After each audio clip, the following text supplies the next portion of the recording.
नर्मदे हर. नमस्कार मित्रांनो, आज 11 नोव्हेंबर आपलं 11 डिसेंबर 2025 शुक्रवार.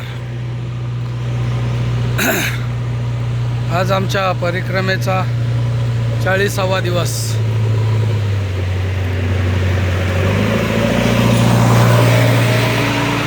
गेले 40 दिवस आम्ही नर्मदा मैयाची परिक्रमा पायी करत आहोत. 3 नोव्हेंबर 2025 रोजी आम्ही श्री क्षेत्र ओंकारेश्वर या ठिकाणावरून परिक्रमा उचलली असून ओंकारेश्वर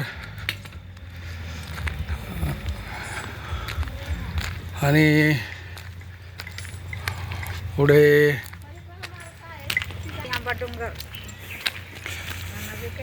बडवानी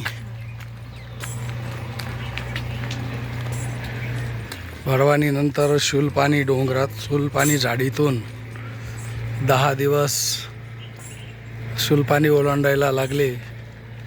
शूलपाणी नंतर खप्परमाळ, खप्परमाळ नंतर महाराष्ट्राचा काही भाग धडगाव, भगवती आणि अंकलेश्वर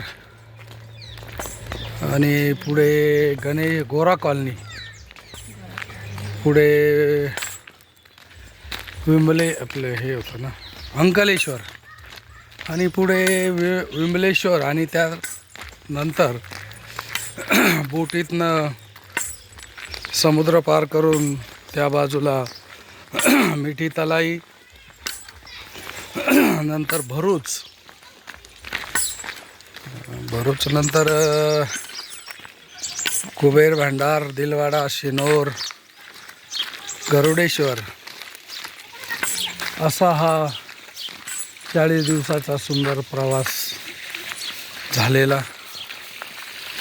कधी नर्मदा मैयाच्या तीरावर प्रवास, किंवा शहरातून प्रवास, आणि बराचसा प्रवास हा गुजरातमधील आदिवासी आणि डोंगरपट्ट्यातून, दरी किनारे, मोठमोठ्या नद्या, आणि खूप सुंदर अशी झाडं, विविध प्रकारची या परिसरातील जे आदिवासी समाज राहतो यांची परंपरा, रूढी, आणि हा प्रवास करत असताना सगळं अनुभवायला मिळालं. प्रत्येकाशी संवाद साधता आला, आणि पायी चालत असल्याचा आनंद काही वेगळाच आहे.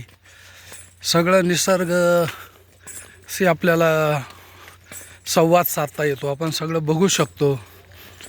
आणि परिक्रमा करत असताना वेगवेगळे देवस्थान, वेगवेगळ्या संस्था, वेगवेगळे आश्रम, हे सर्वतोपरी परिक्रमावासियांची सेवेसाठी सज्ज असतात, तत्पर असतात.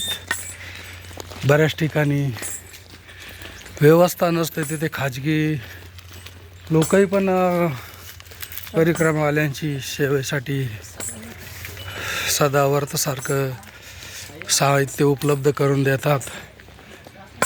आता तुम्ही बघू शकता, आम्ही आता डोंगरदऱ्यातून केवडी या छोट्याशा गावातून आम्ही चालत आहोत. खूप सुंदर डोंगराच्या रांगा ह्या परिसरात आहे, आपण बघू शकता. हा डोंगराने व्यापलेला भाग,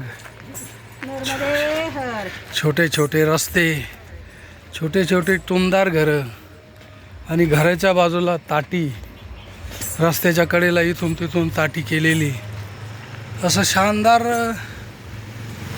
एक वातावरण आहे. याची दिनचर्या अशी होते, सकाळी 5-5:30ला उठायचं, स्नान करायचं, देवपूजा करायची, आणि पुढील मार्गाला मार्गस्थ व्हायचं.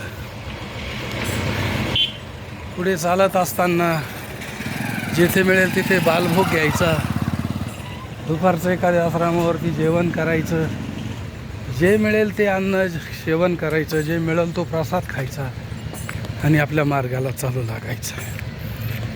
सायंकाळी 6 पर्यंत चालायचं, पुढे कुठे आश्रम असेल अशा ठिकाणी मुक्कामी थांबायचं. तिथे जो भोजन प्रसादी मिळते, आरती प्रसाद 8-8:30 वाजता केव्हा आपण निद्रिस्त होतो हे कळतसुद्धा नाही. आपण कुठून आलो, कुठं चाललो याचंही आपल्याला आठवण राहत नाही. इतकं सुंदर असं या परिसराचं वातावरण आहे. नर्मदा मैयाच्या सानिध्यात प्रवास करताना खूप आनंद वाटतो.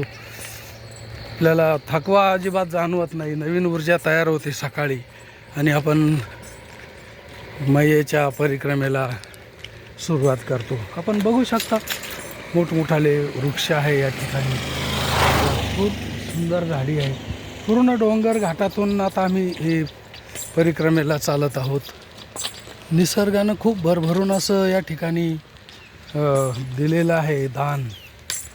केवडी म्हणून नावाचं हे छोटंसं खेडं आहे. इकडे प्रामुख्याने कपाशी आणि आंबाडी ह्याचे जास्त पिकं घेतले जातात. आता आम्ही एका छोट्या नदी पार करत आहोत. पूल आहे, सुंदर असं झळझळ कळकळ वाहणारं पाणी आपण बघू शकता. पाणी सुंदर असं, सुंदर झाडी. हे आपल्याला आपण कळत नाही आपण कुठे आहोत. मन देहभान हरपून आपण परिक्रमेला सुरुवात करतो. आपलं देहभान विसरून जातो आपण. इतकं तल्लीन या परिक्रमेत होतो. ठिकठिकाणी बकुल आश्रम देरोली गुजरात यांनी परिक्रमावासियांची गैरसोय होऊ नये म्हणून हे असे बोर्ड त्यांनी उपलब्ध केलेले आहेत. पण बघू शकता नर्मदा परिक्रमा पैदल मार्ग. सौजन्य बकुल आश्रम देरोली. खूप छान असं आश्रम होता देरोलीला. त्यांच्या सौजन्यानं ठिकठिकाणी परिक्रमावाल्यांकरता बोर्ड लावलेले आहे. आणि या ठिकाणी हे नर्मदेहर छोट्या मैया आहे. यांना सकाळी सकाळी नर्मदेहर